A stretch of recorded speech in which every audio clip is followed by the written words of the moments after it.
नाना पटोले आपल्यासोबत आहे, आपण यांच्याशी बोलणार आहोत. नाना, या अर्थसंकल्पाकडे तुम्ही कसं पाहता विरोधक म्हणून? हे मुंगेरी लाल के हसीन सपने आहे. हा बजेट आम्ही विरोधक म्हणून नाही, हा बजेटच खऱ्या अर्थानं बेसिक व्यवस्थेला सोडून चाललेला बजेट आहे. आणि या बजेटमध्ये आपण पाहिलं की आरोग्य व्यवस्था पूर्ण महाराष्ट्रातली खराब झालेली आहे, एज्युकेशन व्यवस्था खराब झालेली आहे, ग्रामीण भागातले सगळे रस्ते खराब झालेले आहेत. ही सगळी परिस्थिती आपण पाहतो आहे.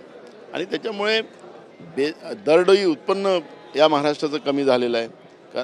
तेलंगणामध्ये आपण पाहता की काँग्रेसचं सरकार आहे. तेलंगणा दरडोई उत्पन्नामध्ये आता 1 नंबरमध्ये देशात आहे.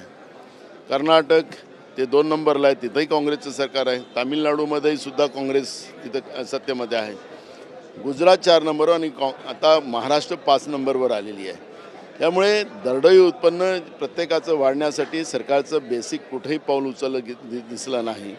आणि त्याच्यामुळे मुठभर लोक श्रीमंत होतात आणि मोठ्या प्रमाणात लोक गरीब होताना महाराष्ट्रात पाहतो आणि त्या सगळ्या गोष्टीकडे दुर्लक्ष केलेलं आहे असं चित्र आपण पाहतो. पण सत्ताधारी म्हणतात की विरोधकांचं कामाचं टीका टिप्पणी करणं, पण सर्वसमावेशक असा हा बजेट आहे असा दावा ते करतात. अरे पैसे कुठून आणणार आहे त्याचं उत्तर द्या ना. 10 लाख कोटी रुपये तुम्ही कर्ज घेतलेलं आहे, ते कुठं खर्च केलेलं आहे त्याचा हिशोब द्या ना. 65,000 कोटी रुपये तुम्ही व्याजात देताय, ते कसे लोकांच्या घामाचे पैसे आहेत. आणि मग हे पैसे कोणावर खर्च केले त्याचा हिशोब द्यावा लागेल आहे. आम्ही विरोधाला विरोध करत नाही आहे, आम्ही वस्तुस्थिती जनतेसमोर मांडतो आहे आणि सरकारच्या समोर मांडतो आहे.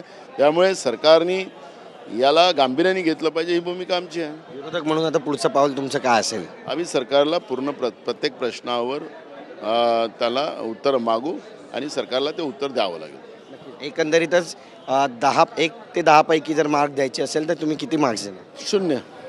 0. कुठल्याही शेतकऱ्यांचं कर्ज माफ केलेलं आहे असंच ते सांगतात, तर त्याला पात्र म्हटले तर पात्र कोण आहेत हा त्याच्यातला भाग ठरणार आहे. त्यामुळे सरसकट कर्ज माफ केली असती तर आपल्याला त्याला 2 मार्क देता आले असते. त्यामुळे आता याच्यामध्ये पात्रमध्ये ते पुन्हा काय काय कोणाला फिरवतात, काय होईल हे आता सांगणं सोयीस्कर ठरणार नाही. याचे परिणाम काय होतील मग? दूरगामी परिणाम दिसतात तुम्हाला? मला दूरगामी परिणाम आहेच ना. सरकारचं आर्थिक धोरण जे आहे, जे कर्ज घ्यायचं आणि दिवाळी साजरी करायची, त्याच्यामुळे पूर्ण महाराष्ट्र दबकाईस आणण्याचं काम आणि त्याचे दूरगामी परिणाम या महाराष्ट्राच्या अर्थव्यवस्थेवर होणार आहे. धन्यवाद बातचीत केल्याबद्दल. कॅमेरा पर्सन योगेश गुरवसह गिरीश गायकवाड, TV9 मराठी, मुंबई.